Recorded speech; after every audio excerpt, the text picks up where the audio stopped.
जय जगन्नाथ। मेक्सिकोर गोटे छोट गाँ अंजुल जो सेल्वाडर नाम गोटे माछ धराड़ी सबुदिन भली तार छोट डंगा धरी पासिफिक ओशन भितर को माछ मारे गला एवं ता सांगरे तार सहायक माछ धराड़ी इल्जिक्विट कोर्बाट सांग होई सेमाने धीरे धीरे समुद्र भितर को चलिबारे लागिले। से दिन थिला 17 नवेम्बर 2012। किए जानिथिला सेमाने एमिति 14 मास धरी डंगा भितर रहिबे बोली। सेमाने तांको सहित गोटे दिनर खाद्य आउ गोटे मोटर एवं जाल धरी सेमाने समुद्र भितर को जाइथिले। हठात समुद्र रे गोटे बड़ सुनामी आसिला एवं सेमाने मध्य घर आड़ को फेरिबारे लागिले। बाटरे फेरिबा समय तांको डंगारे लागिथिबा मोटर धीरे धीरे काम करिबा बंद करिदेला। सेमाने समुद्र कूलरू पाखापाखि 30 किलोमीटर दूर रे थिले। तांको निज गाँ मध्य तांको देखा गलानी। सेही समय रे हठात समुद्र रे बड़ मात्रा रे कूल आड़ू पवन बोहिबारे लागिला। फल सेमाने मध्य समुद्रर मझी आड़कू चलिबारे लागिले।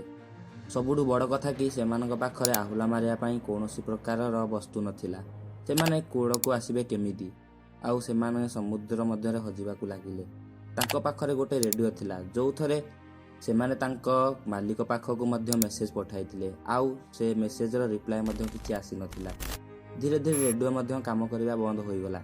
2 दिन हैला सेमाने घर को न आसीथिबारु तांको मालिक माने गोटे सर्च ऑपरेशन मध्य करथिले जोटा मध्य विफल रहितला। एही 2 जण धीरे धीरे पैसिफिक ओशियनर मझी आड़कू चली गलेनी। दूर दूरांतर रे गोटे स्थल भाग कौन किछि भी जहाज भी देखिबाकू मिलु नाही। सबुआडे खाली नील समुद्र आउ सूर्यंकर प्रखर किरण। समुद्र रे केवल गोटे सहारा कि गोटे जहाज जदि एई बाट देई जिवो आमे 2 जण उद्धार होई जिवु।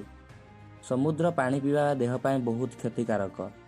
तेणु सेमाने वर्षार पानी को समुद्र रे भासुथिबा बोतल रे स्टोर करी पीवाकू लागिले एवं पानी सरी जाउथिले सेमाने डंगारे बसुथिबा पक्षी मानकर रक्त पी तांको निज शोष मेंटाउथिले। आम पृथ्वी रे समुदाय 5टी महासागर अछि। सेही भितरु पैसिफिक ओशियन सबुठारु बड़ एवं सबुठारु गभीर। ताहार एरिया पाखापाखि 165.2 मिलियन किलोमीटर स्क्वायर। एही समुद्र भितर हजिगले बंचिबार चांस 0.1%। आपण माने केबे चिलिका जाइछंती? चिलिका जिब्बा बाटरे केते पानी आउ केते आमकू डर लागे। आम पाखरे मध्य लाइफ जैकेट थाए तथापि आमकू डर लागे। एमिति दुनियार सबुठु बड़ आउ गभीर समुद्र भितरे बिना लाइफ जैकेट बिना खाद्य आउ दूर दूरांतर रे नील पानी तांको मेंटालिटी उपरे केते प्रभाव न पडुथिबो। समुद्ररु कंचा माछ खाई एमाने 2 जण रहिबाकू लागिले। मास परे मास बीतिबाकू लागिला। पाखरे छोट द्वीप कौन गोटे जहाज भी सेमाने देखिबाकू पाइले नाही। 2 सांग मध्यरु इल्जिक्विट कोर्डाव 4 मास परे हारास होई समुद्र भितर को डेई सुइसाइड करिदेला। ता पाखरे थिबा तार अन्य सांगटा बिचराटा एका होई गला। 2 जण थिले बोली कथाबार्ता होई समय काटी दउथिले। एबे तार आउ सहारा बोली केही रहिले नाही। से भी धीरे धीरे विचलित हबारे लागिला। जेमिति कहा जाए कि धैर्यर फल मिठा, ठीक सेही समय रे ता पाखरे गोटे कार्गो शिप गला। से सेही जहाज को देखि बहुत चिलेइला एवं हाथ मध्य हलेला, किंतु एही सबु विफल रहिला। कारण एते बड़ जगार छोट डंगार विजिबिलिटीर चांस बहुत कम। तेणु कार्गो शिप लोक माने छोट डंगा को देखि पारिले नाही। एही सबु भितरे धीरे धीरे बेसहारा होउथिबा जोश मन रे बंचिबार आशा बढ़ीगला।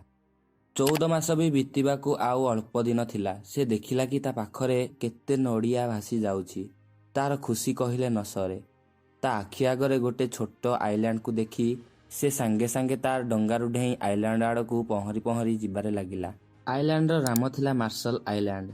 सेही आइलैंड रे गोटे छोट घरटीए सी पाइला आउ सेइठे थिबा लोकटी को तार 14 मासर पूरा स्टोरी को कहिला। परे ताकू हेलिकॉप्टर सहाय्य रे निया गला। सेइठी मध्य जोश को बहुत पचरा पचरी करागला। परे इजिक्विल रो फैमिली रो लोक माने जोश नाम रे पुलिस रे कंप्लेन देले कि जोश इजिक्विल को मारी देइछि। जोश एक्चुअली रे सत कहूथिला बोली ताकू जेल हैला नाही। एही स्टोरी हमकू एही शिक्षा देला कि केभे आमे बेसहारा हबानी। धैर्य धरी जेते समय लागू आमे सबु विपद को सामना करिबा। एही भरी एमिति मिस्टीरियस स्टोरी सुनिया पई हम चैनल को सब्सक्राइब और लाइक करंतु। धन्यवाद।